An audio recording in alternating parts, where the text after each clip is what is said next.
Hello students, good morning to all of you. और बच्चों, आज हम लोग कुछ सॉल्व्ड एग्जांपल्स देखेंगे ग्रेटेस्ट इंटीजर फंक्शन से रिलेटेड और फ्रैक्शनल पार्ट फंक्शन से रिलेटेड। ठीक है, ओके बच्चों। तो सबसे इंपॉर्टेंट बात, वैसे लास्ट क्लास में भी बताया था आप लोगों को, लेकिन अगेन आप समझ लो, कुछ इंपॉर्टेंट पॉइंट्स है, सम इंपॉर्टेंट क्वेश्चन। अगर आप इसको सीख लेते हो, some important examples,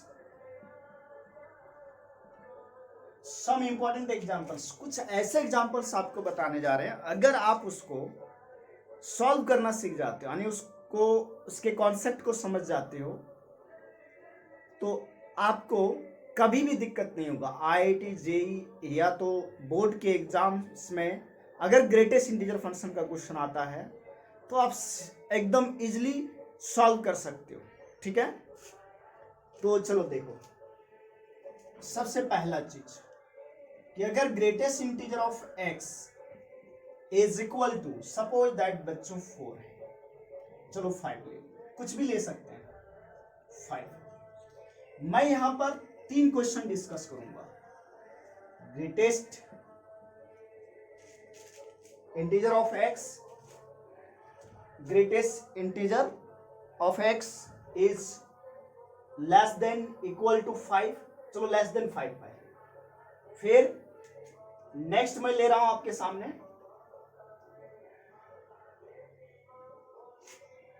greatest integer of X greater than 5 and next is greatest integer of x is less than equal to 5। ठीक है, अगर आप इन 4 क्वेश्चंस को समझ लेते हो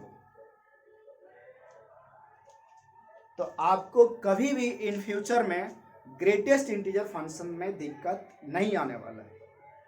ये तो मैं आपको 100% गारंटी लेता हूं। ठीक है, तो बच्चों आपको सीखना है सॉल्व करना। ग्रेटेस्ट इंटीजर ऑफ एक्स के बारे में आप लोग जानते हो, और जो बच्चे इस लेक्चर को डायरेक्ट देख रहे हैं वो क्या करें, इसके प्रीवियस लेक्चर को जरूर देखें, है ना। प्रीवियस लेक्चर जो है उसी का ये नेक्स्ट पार्ट है।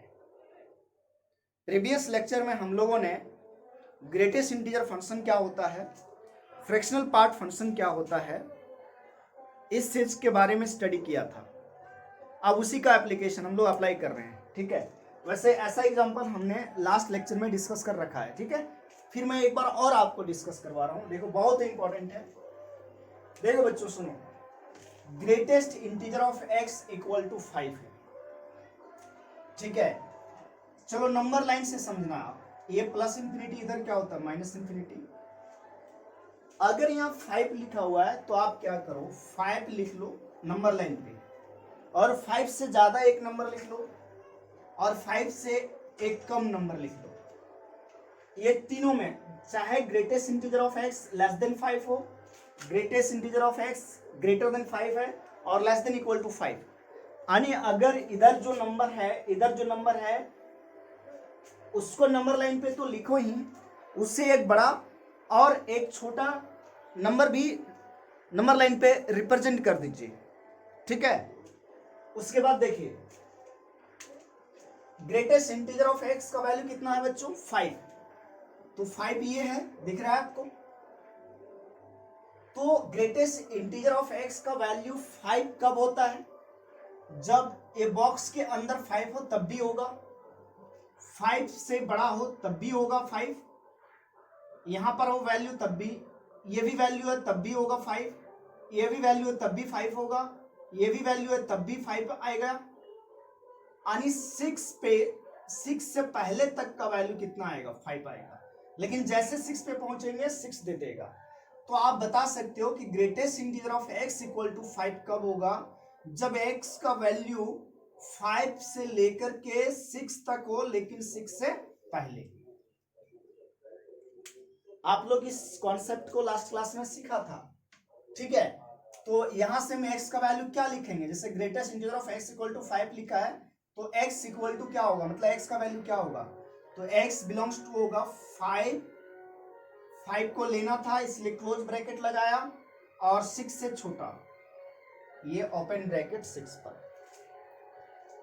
फिर देखो बच्चों, greatest integer of x is less then 5 लिखा है, तो मैं आपको क्या बताया कॉन्सेप्ट, कि आप नंबर लाइन पे 5 को लिखिए, इससे एक बड़ा और इससे एक छोटा, ठीक है।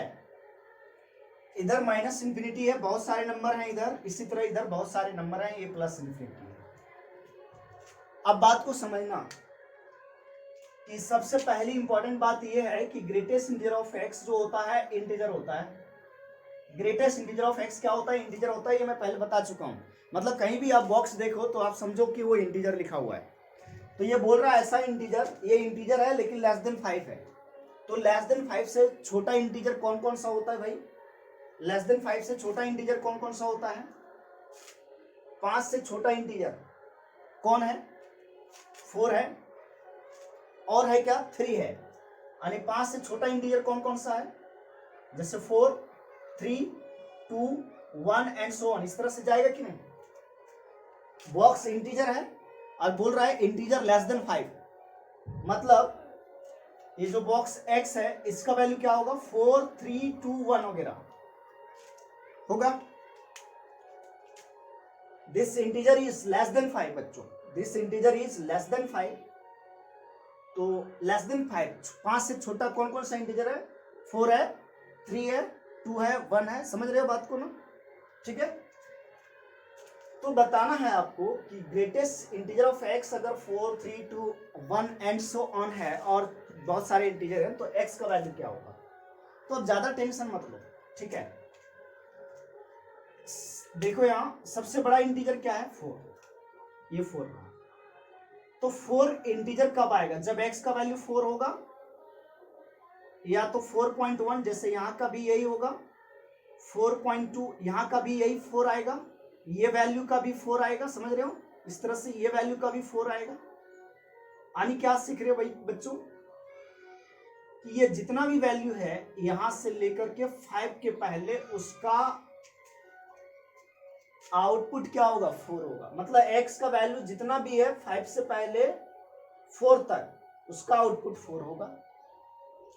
इसी तरह से अगर मैं इस नंबर लाइन को थोड़ा सा और आगे करूं,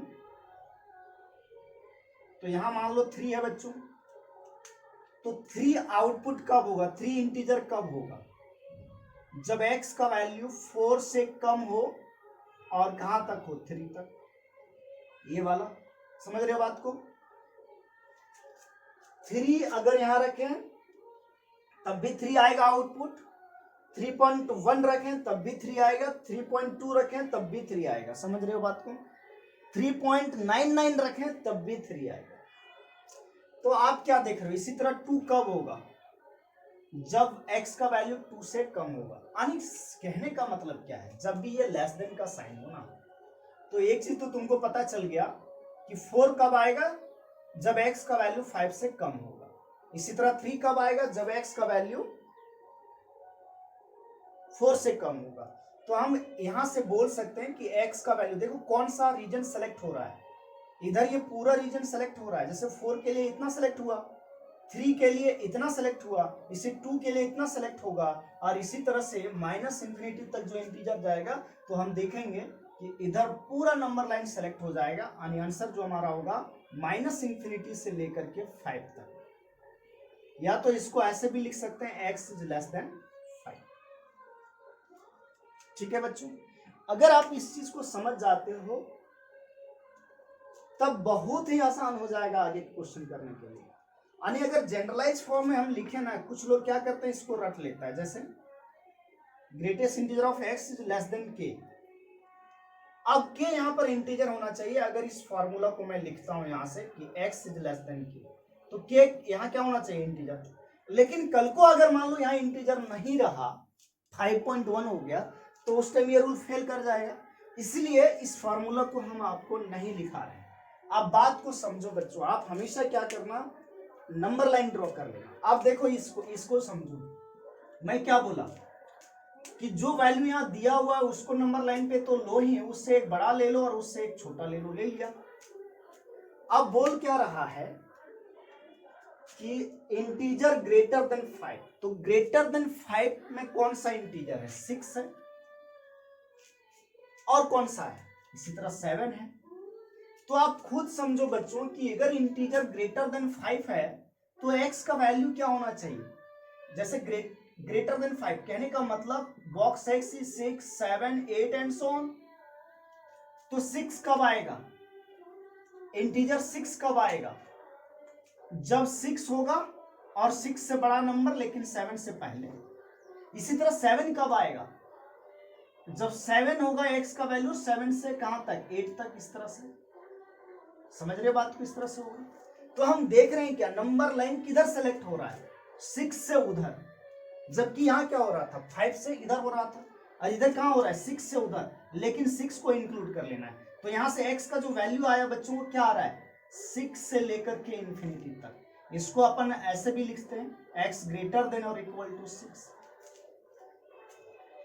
ठीक है, यहीं पर सिचुएशन अलग हो जाएगा। अगर नंबर लाइन में अब हम लोग बात करें कि 5 लिया, 6 लिया, 4 लिया और 8 लिया, 7 लिया। ठीक है, यहां पर बोला कि ये इंटीजर जो है वो लेस देन इक्वल टू 5 है, मतलब ये इंटीजर 5 भी होगा, 6 भी होगा, 7 भी होगा। इस तरह से तो 5 सबसे देखो 5 ये है, 5 के बाद 6, मतलब ये इंटीजर आउटपुट होना चाहिए इधर जितना भी है। तो 5 कब आएगा बच्चों? इस इंटीजर का वैल्यू, इसका जो वैल्यू 5 कब आएगा? x के किस वैल्यू पे? तो x अगर 5 रहेगा तब भी आएगा, 5 से लेकर के 6 तक रहेगा तब भी आएगा 5। लेकिन 6 कब आएगा? जब 6 से लेकर के 7 से पहले रहेगा। तो आप क्या देख रहे हो कि हमारा जो नंबर लाइन जो सेलेक्ट हो रहा है वो किधर हो रहा है? 5 से इधर, इंक्लूडिंग 5। तो x का वैल्यू यहां पर क्या हो गया? Greater than equal to 5। देखो दोनों में डिफरेंस क्या है, यहां केवल ग्रेटर देन का साइन था तो क्या हो गया? Greater than equal to 6। यहां पर लेस देन 5 है। अच्छा सॉरी, चलो एक काम करते हैं, ये ग्रेटर देन कर देता हूं, क्वेश्चन को चेंज कर दिया, ग्रेटर देन इक्वल टू। ठीक है, ये greatest integer of x is greater than equal to 5 के लिए मैंने सॉल्व कर दिया। Greatest integer of x is greater than equal to 5 means this integer is equal to 5, 6, 7, 8, 9, 10। इस तरह से होगा। तो 5 कब आएगा? 5 कब आएगा? जब x का वैल्यू 5 और 5 से लेकर के 6 तक हो, लेकिन 6 नहीं। फिर ये 6 कब आएगा? जब 6 से 7 तक हो। तो अपन क्या देख रहे हैं? हम लोग देख रहे हैं कि जो नंबर लाइन सेलेक्ट हो रहा है वो 5 से इधर हो रहा है, इंक्लूडिंग 5। तो हमारा x का वैल्यू क्या हो गया? x is greater than equal to 5। पांचवा एग्जांपल देखो बच्चों, पांचवा example less than equal to 5 रहा, तो लेस देन इक्वल टू 5, ये प्लस इंफिनिटी और इधर क्या हुआ? Minus infinity. 5, 6, 3, 4, जैसे कि आपको बताया मैंने। तो greatest integer is less than equal to 5। इसका मतलब आपने क्या समझा कि ये इंटीजर 5 और 5 से छोटा है। तो कौन कौन सा होगा? 5, 4, 3, 2, 1 इस तरह से। तो 5 आना चाहिए। तो 5 कब आएगा बच्चों? 5 कब आएगा? किस x के वैल्यू पे ये 5 आएगा? जब x का वैल्यू 5 होगा। और कहां तक होगा? 6 से पहले तक। इसी तरह 4 कब आएगा बच्चों? 4 कब आएगा? जब x का वैल्यू यहां 4 रखेंगे और 4 से कहां तक? 5 से पहले। तो हम क्या देख रहे हैं? नंबर लाइन किधर सेलेक्ट हो रहा है? 6 से पहले सेलेक्ट हो रहा है। 3 के लिए फिर ये सेलेक्ट हो जाएगा, इसी तरह 2 के लिए इधर सेलेक्ट हो जाएगा, और इनफाइनाइट इंटीजर है इधर, तो पूरा नंबर लाइन इधर सेलेक्ट हो जाएगा। तो हमारा x का वैल्यू क्या हो जाएगा बच्चों? यहां से क्या देख रहे हो? x का वैल्यू आप देख रहे हो कि लेस देन 6, और इसको अपन ऐसे भी लिखते हैं ना, x belongs to minus infinity to 6, open bracket. तो ये 5 एग्जांपल है। एक छठा एग्जांपल भी देखो, अगर कल को greatest integer of x less than equal to 6 रह गया और ग्रेटर देन इक्वल टू 2, इसका मतलब क्या समझ रहे हो? ये एक इंटीजर है। सबसे पहली बात, सबसे इंपॉर्टेंट बात कि ये एक इंटीजर है। मान रहे हो इस बात को? ये क्या चीज है? एक इंटीजर है। तो इंटीजर है, तो इंटीजर का वैल्यू कहां से कहां तक है? 2 से लेकर के 6 तक। तो ये बॉक्स का वैल्यू क्या होगा? 2 भी होगा क्योंकि इक्वल टू है, 3 भी होगा, 4 भी होगा, 5 भी होगा और 6 भी होगा। तो आपको बताना है कि अगर देखो इसी को ना ऐसे लिखा मैंने, इसी को ऐसा लिखा, क्योंकि ये बोल रहा है ये इंटीजर होता है, आपको पता है, ऊपर में लिख दिया हूं मैं पहले ही लिख दिया हूं कि ये इंटीजर होता है। तो इंटीजर 2 से लेकर के 6 तक है, 2 से लेकर के 6 तक है। तो 2 से लेकर के 6 तक कौन कौन सा इंटीजर है? 2, 3, 4, 5, 6। अगर सपोज दैट इसको हटा देता तो ये 6 नहीं आता, यहीं तक रहता। अगर मैं इसको हटा देता तो ये 2 नहीं आता, यही आता। और अगर यही आता तो कैसे सॉल्व होगा? यानी अब इंटीजर क्या रह गया? 2 से लेकर के 6 के बीच में कौन कौन सा इंटीजर है? 3, 4, 5। तो बताना है x का वैल्यू क्या होगा। तो आप क्या करो, एक नंबर लाइन ड्रॉ कर लो, 3 लिखो, 4 लिखो, 5 लिखो, और एक इधर ज्यादा और एक इधर कम। ठीक है, अब सोचो ये 3 इंटीजर कब आएगा? ये बॉक्स का वैल्यू 3 कब आएगा बच्चों? जब ये यहां से यहां तक रहेगा, सेलेक्ट होगा। x का वैल्यू जब ये यहां से यहां तक होगा कि नहीं? इसी तरह 4 कब आएगा? जब x का वैल्यू 4 से लेकर के 5 के पहले होगा। इसी तरह 5 कब आएगा? जब x का वैल्यू 5 से लेकर के 6 से पहले। तो आप देख सकते हो कि नंबर लाइन जो आपका सेलेक्ट हुआ वो 3 से लेकर के 6 तक। तो x का वैल्यू हो गया 3 इंक्लूड करना है, और यहां देखो 6 को नहीं लेना है, क्योंकि अगर आपने 6 ले लिया तो ग्रेटेस्ट इंटीजर x का वैल्यू 6 भी आ जाएगा। तो ये आपका आंसर हो गया। अगर बच्चों आप इस कॉन्सेप्ट को समझ चुके हो, जान चुके हो, तो आगे आपको कोई दिक्कत नहीं होगा ग्रेटेस्ट इंटीजर फंक्शन से रिलेटेड क्वेश्चन में। ओके बच्चों, तो अब देखो बड़ा क्वेश्चन में लेकर के आ रहा हूं, सबसे इंपॉर्टेंट है। इसको अगर समझ गए तो कोई दिक्कत नहीं। बस प्रोसेस क्या है, अब एक बार रिमाइंड करो मैंने क्या बताया। प्रोसेस क्या है कि जो भी दिया हुआ है उसको आप सबसे पहले इसका मीनिंग समझो कि ये इंटीजर है। तो इंटीजर बोला लेस देन 5, तो कौन कौन सा इंटीजर है? 2-4 इंटीजर लिख लो, लिख लिया। और नंबर लाइन में आप केवल वही इंटीजर ड्रॉ करो जो यहां लिखा हुआ है, ये वाला जैसे यहां है, जो यहां इंडिकेटेड है उसको, और उससे एक बड़ा और उससे एक छोटा। और आप देखो कि नंबर लाइन किधर सेलेक्ट हो रहा है। अगर नंबर लाइन इधर सेलेक्ट हो रहा है, जैसे यहीं पर हम इतने से पता कर, उधर जाने का जरूरत नहीं था, इतने से हम पता कर ले रहे हैं कि नंबर लाइन इधर सेलेक्ट होते जा रहा है, इधर जाने का सवाल ही नहीं है। तो माइनस इंफिनिटी से आंसर कहां तक हो गया? 5 तक, और 5 पे होलो सर्कल। तो क्या प्रोसेस होता है? सबसे पहले इस 5 जो इंटीजर दिया हुआ है इधर, उसको नंबर लाइन पे लिखो, उससे बड़ा और एक उससे छोटा लो। फिर सेलेक्ट करो कि ये 5 ये जो आएगा, जो इंटीजर है आप समझ रहे हो कहां आएगा, किधर होगा, लेफ्ट साइड या राइट साइड, और वही आपका आंसर हो जाएगा। और जब दोनों साइड इन इक्वेशन हो, इधर और उधर, तो आप डायरेक्ट इस तरह से लिख लो कौन कौन सा इंटीजर आ रहा है, फिर नंबर लाइन में देख लो आप। ओके बच्चों, तो कोई दिक्कत नहीं होना चाहिए। जैसे इसको ऐसे भी समझ सकते थे कि कौन कौन सा इंटीजर है, 2 और 6, तो केवल 2 लिखो और केवल 6 लिखो। 2 से एक बड़ा लिख लो 3, और 6 से एक बड़ा लिख लो 7, और एक छोटा लिख लो 5, और एक छोटा लिख लो 1। इसका मतलब आप क्या समझ रहे हो? इसका मतलब आप क्या समझ रहे हो? इसका मतलब आप समझ रहे हो कि integer is greater then 2। Integer is greater then 2, कौन सा इंटीजर? 3। तो 3 कब आएगा? 3 कब आएगा? जब ये वाला रिटर्न होगा। और इधर क्या है? लेस देन 6, तो 6 से छोटा इंटीजर कौन है? 5। तो 5 कौन आएगा? ये वाला। तो आप देख रहे हो कहां से कहां सेलेक्ट हो रहा है, 3 से लेकर के 6 तक। लेकिन 3 इंक्लूडेड है, लेकिन 6 इंक्लूडेड नहीं। तो आप इसको बच्चों कॉपी कर लेना।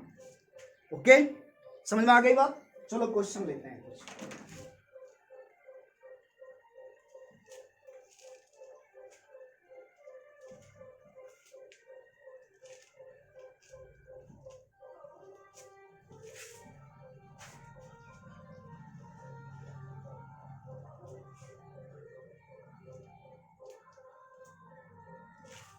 जैसे बच्चों अगर क्वेश्चन है आपके सामने कि x square is equal to 9, greatest integer of x square is equal to 9, तो आप ज्यादा टेंशन मत लो, ज्यादा टेंशन आपको नहीं लेना है। Greatest integer of x square equal to 9, तो आपको ज्यादा टेंशन नहीं लेना है। आप सोचो यहां कोई भी बैठा है, आप ऐसे सोचो ना, तो आप ऐसे सोचो कि इस ग्रेटेस्ट इंटीजर का वैल्यू 9 है, तो इसके अंदर जो बैठा है वो कितना होगा? तो ग्रेटेस्ट इंटीजर का वैल्यू 9 कब होता है? जब अंदर जो बैठा है वो ग्रेटर देन इक्वल टू 9 हो और लेस देन 10। बहुत ही सिंपल, समझ रहे बात को? जैसे कल को अगर m बट गया यहाँ और m इक्वल टू 6 लिखा है, तो ये जो m होगा ना, m वो कहां से कहां तक होगा? ग्रेटर देन इक्वल टू 6 और लेस देन 7। ये तो डेफिनेशन ही है किसका? ग्रेटेस्ट इंटीजर फंक्शन का। अब बात आता है बच्चों कि आप स्क्वायर रूट लेंगे दोनों साइड। x निकालना है ना अपने को क्या निकालना है बच्चों? x निकालना है कि x क्या होगा। तो x निकालना है तो स्क्वायर को हटाने के लिए रूट लेंगे, स्क्वायर रूट लेंगे और स्क्वायर रूट लेते हैं। चलो टेकिंग स्क्वायर रूट,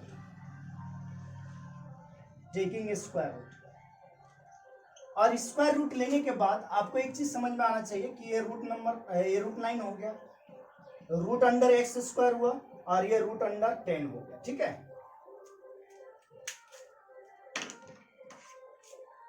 ये तो 3 आया। ठीक है, लेस देन। अब ये इंपॉर्टेंट बात है कि कभी भी ऐसा रहते तो इसको क्या लिखते हैं? Mod x. ये चीज तो आपको याद रखना है, ये चीज तो आप जानते हो कि कभी भी ऐसा सिचुएशन हो कि स्क्वायर हो और उसी के ऊपर रूट हो, तो डायरेक्ट रूट काट के एक्स मत लिख देना, ये नहीं लिखना, ये गलत है। मॉड एक्स लिखना, और ये लेस देन रूट 10। और इसके बारे में आपको पढ़ाया है, क्या चीज बताया है मॉडुलस की प्रॉपर्टी में, कि अगर ये less than mod X less than equal to B है, ग्रेटर देन इक्वल टू ये है, तो x का जो वैल्यू होता है, x belongs to minus infinity से, सॉरी माइनस बी से माइनस ए यूनियन ए से बी होता है।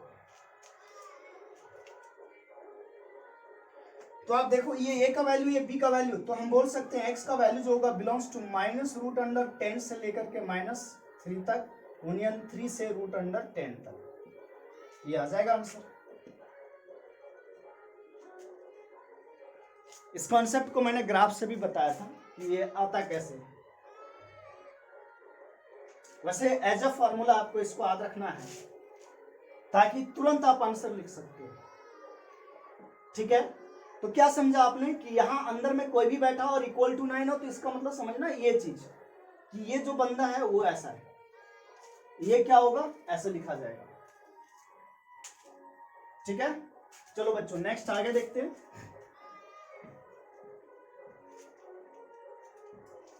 जैसे मैं एक और एग्जांपल ले रहा हूं आपके सामने, देखो तो इसी चीज को मैं समझा रहा हूं, आप समझो, देखते कितना जल्दी आप समझ लेते हो बात को।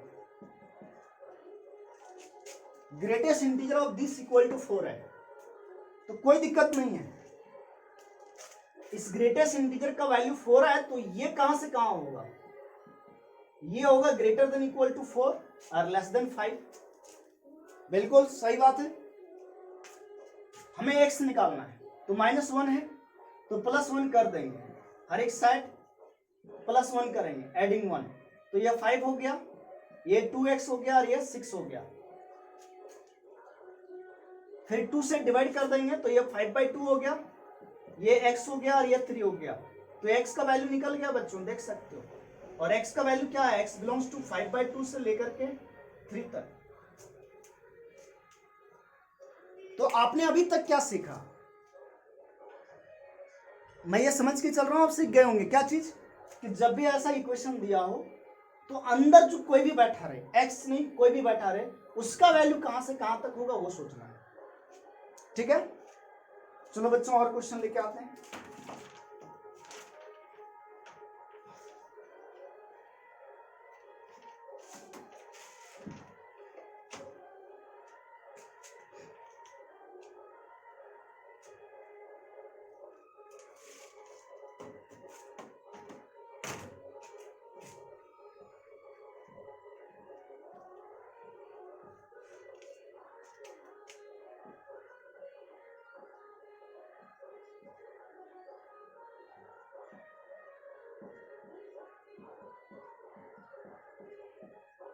आपको पता है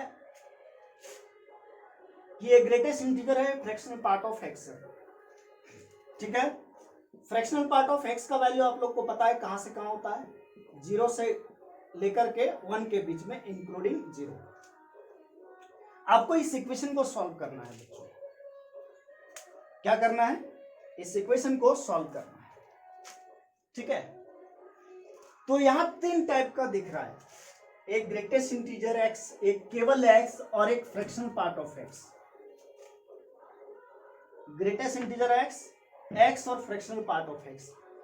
जब greatest integer of x, fractional part of x और एक्स ये तीनों लोग हो ना इक्वेशन में और उसको सॉल्व करने दिया जाए, मैं क्या बोल रहा हूं, अगर fractional part of X, greatest integer of x और एक्स तीनों शामिल हो इक्वेशन में, तब तो आप क्या करोगे कि किसी एक को, मतलब पूरे इक्वेशन को केवल 2 वेरिएबल के फॉर्म में ले आओगे, मतलब 2 टर्म, 2 रूप में ले आओगे, 2 रूप में लाना है, ठीक है।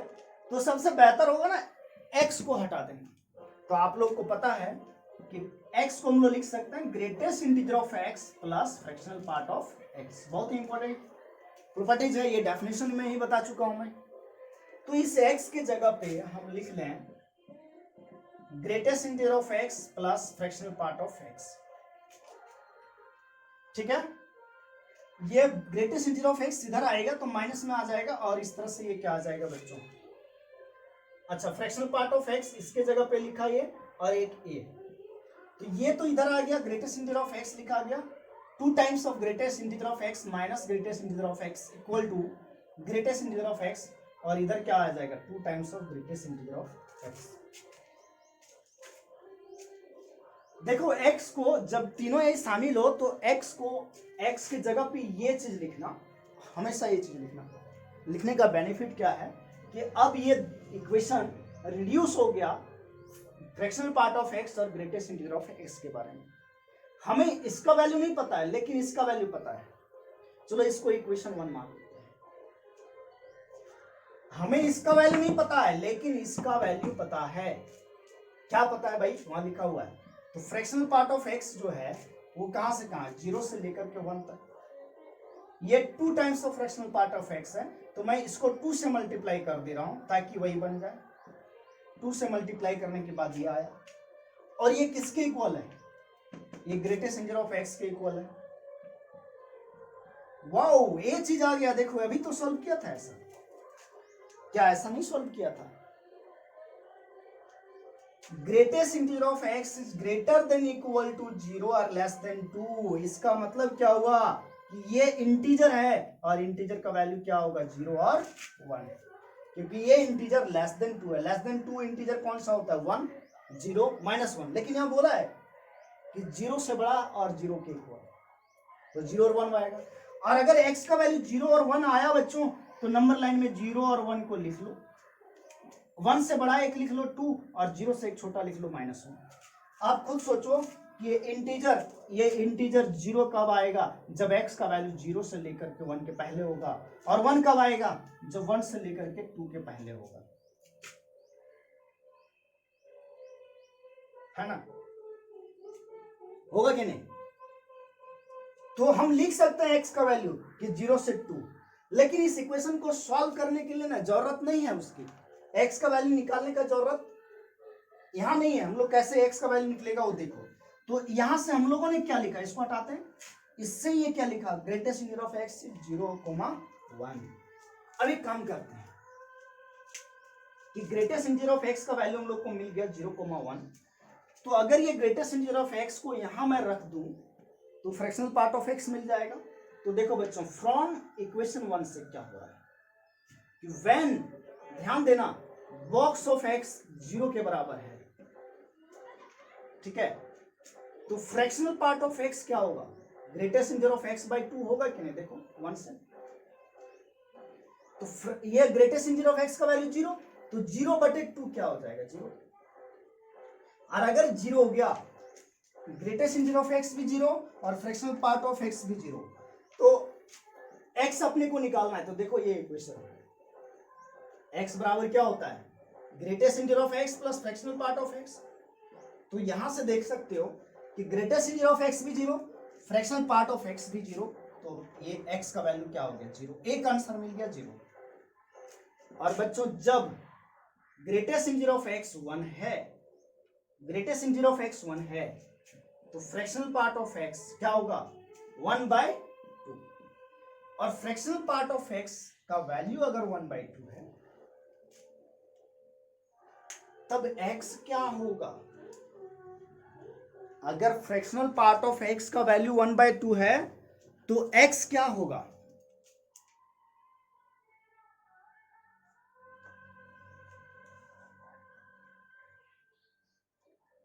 बताओ।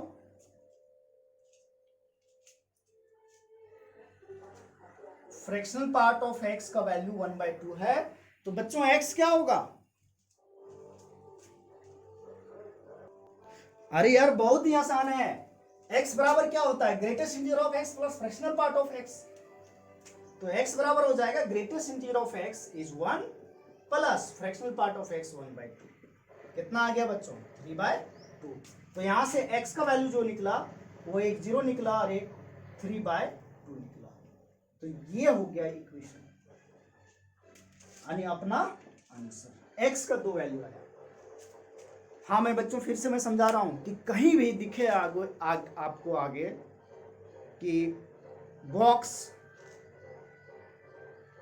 करली ब्रैकेट और x, मतलब ग्रेटेस्ट इंटीजर ऑफ x और फ्रैक्शनल पार्ट ऑफ x, मतलब 3 टाइप के लोग हैं तो उसको 2 टाइप में कन्वर्ट कर लो।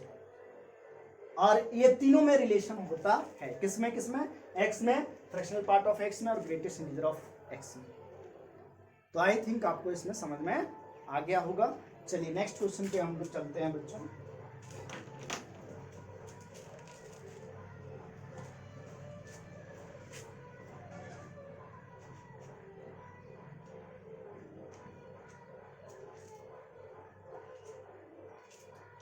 अच्छा बच्चों अगर आपसे पूछ लिया जाए कि फाइंड डोमेन ऑफ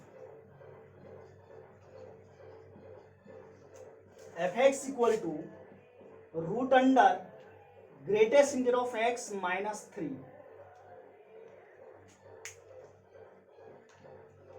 कैसे सॉल्व करेंगे इसको? क्या प्रोसेस होगा? बच्चों बहुत ही आसान है।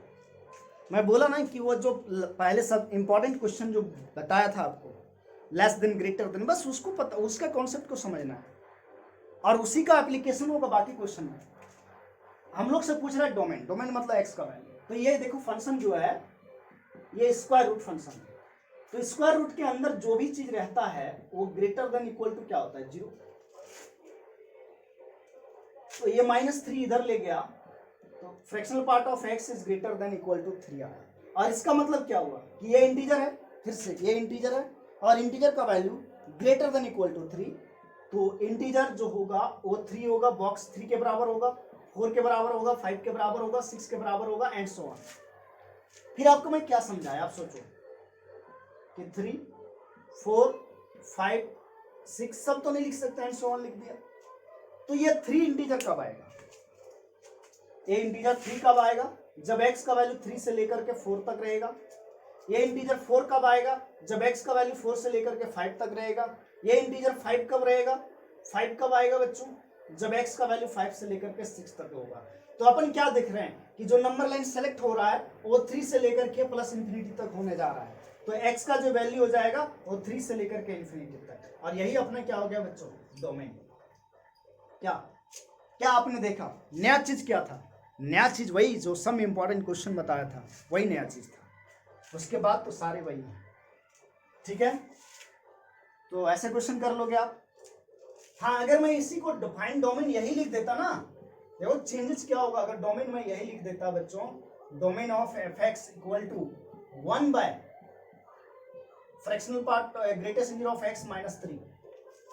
अब आंसर चेंज हो जाएगा। आंसर चेंज क्यों होगा कि अब जो रूट है वो डिनोमिनेटर में है, तो केवल क्या लिखेंगे? Greater than 0। और ग्रेटर देन 0 लिखेंगे तो बॉक्स जो होगा ग्रेटर देन 3 होगा। और बॉक्स ग्रेटर देन 3 मतलब इंटीजर ग्रेटर देन 3, तो इंटीजर ग्रेटर देन 3, 3 से बड़ा कौन कौन सा इंटीजर होगा? 3 से बड़ा कौन कौन सा इंटीजर होगा? 4, 5, 6 एंड सो ऑन। तो अब जो आंसर आएगा देखो 4 इंटीजर आना चाहिए। 4 कब आएगा? 4 से लेकर के जब 5 तक होगा। 5 आना चाहिए 5 से लेकर के 6 तक, मतलब 4 से लेकर के इंफिनिटी तक जा रहा है। तो x का जो वैल्यू हो जाएगा यहाँ 4 से लेकर के इंफिनिटी तक, यही अपना क्या होता है डोमेन। और देखो क्वेश्चन कैसे चेंज करता हूं, अगर मैं इसी को लिख दूं ऐसे, क्या करूं सुनो, अगर इतना क्वेश्चन कराने के बाद आप नहीं समझ पाओगे ग्रेटेस्ट इंटीजर फंक्शन को, तो फिर ये आपका प्रॉब्लम है। मैं अगर ऐसे लिख दूं 3 minus box of x, 3 minus box of x 1 बटे root under 3 minus box of x, अब इसका सॉल्यूशन क्या आएगा बच्चों, what will be the solution? 3 minus box of x is greater than 0, क्योंकि ये डिनोमिनेटर में तो केवल ग्रेटर देन 0 होगा। आप देख सकते हो box of x is less then 3, और इसका मतलब क्या हुआ, बॉक्स लेस देन 3 मतलब इंटीजर लेस देन 3, 3 से छोटा कौन कौन सा इंटीजर है, 2 1 0 एंड सो ऑन। अब नंबर लाइन पे इसको ड्रॉ करो, ये प्लस इंफिनिटी इधर माइनस इंफिनिटी, 2 1 0 माइनस 1, एक इधर ले लो 3। सोचो ये इंटीजर 2 कब आएगा, ये इंटीजर 2 कब आएगा, जब x का वैल्यू 2 से लेकर के 3 तक होगा। ये इंटीजर 1 कब आएगा, जब 1 से लेकर के 2 के बीच में होगा। ये इंटीजर 0 कब आएगा, जब x का वैल्यू 0 से लेकर के 1 तक होगा। तो हमारा जो नंबर लाइन सेलेक्ट हो रहा है वो इधर सेलेक्ट हो रहा है, मतलब हमारा डोमेन जो हो जाएगा, जो सेलेक्ट हो रहा है डोमेन वही होगा, और डोमेन होगा माइनस इंफिनिटी से लेकर के 3 तक, और 3 को इंक्लूड नहीं करना है। ये डोमेन आ गया, बहुत ही सिंपल है। कौन बोलता है ग्रेटेस्ट इंटीजर बहुत टफ फंक्शन है, बस आपको वो इंपॉर्टेंट बातें पता होना चाहिए, ठीक है। चलिए आगे चलते हैं हम लोग।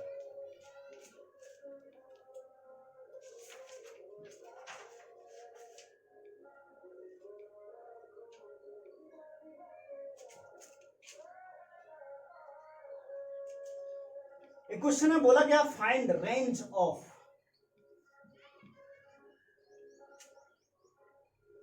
fx इक्वल टू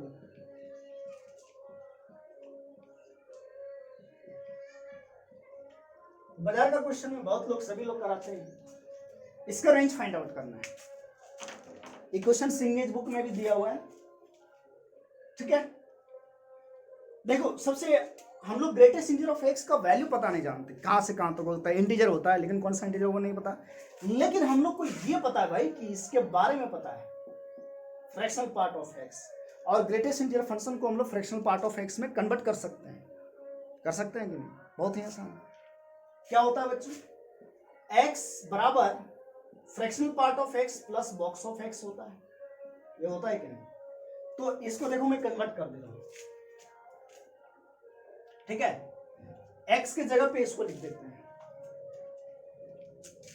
और x के जगह पे इसको लिखोगे तो क्या होगा, fractional part of x plus box of x minus box of x by 1 minus box of x plus fractional part of x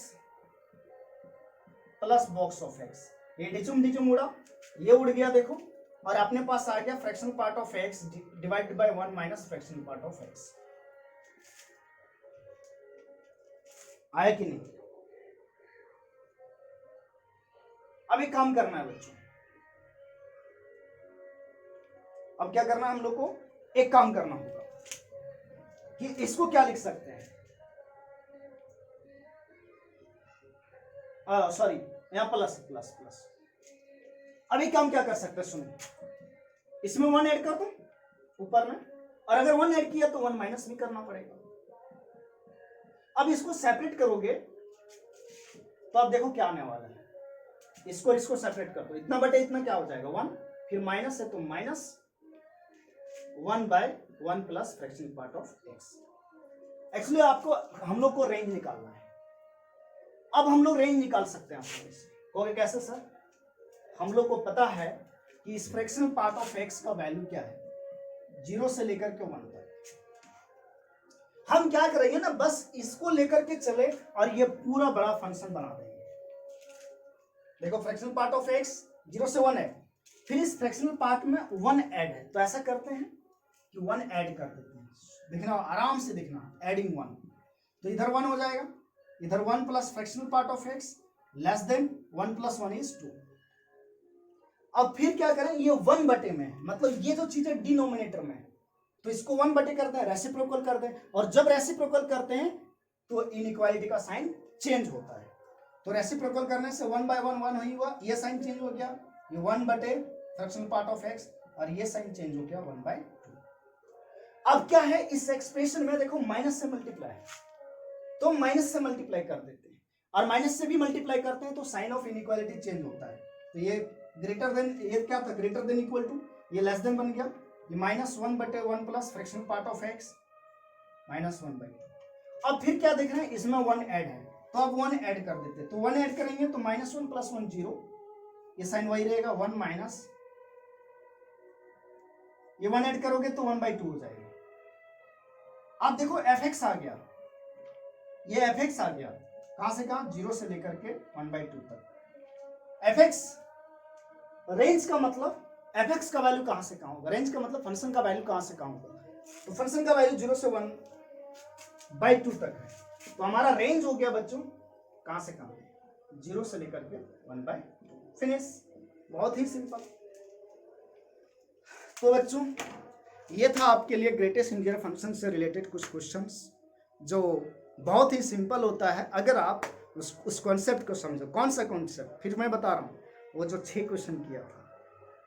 ठीक है, चलो बच्चों, थैंक यू।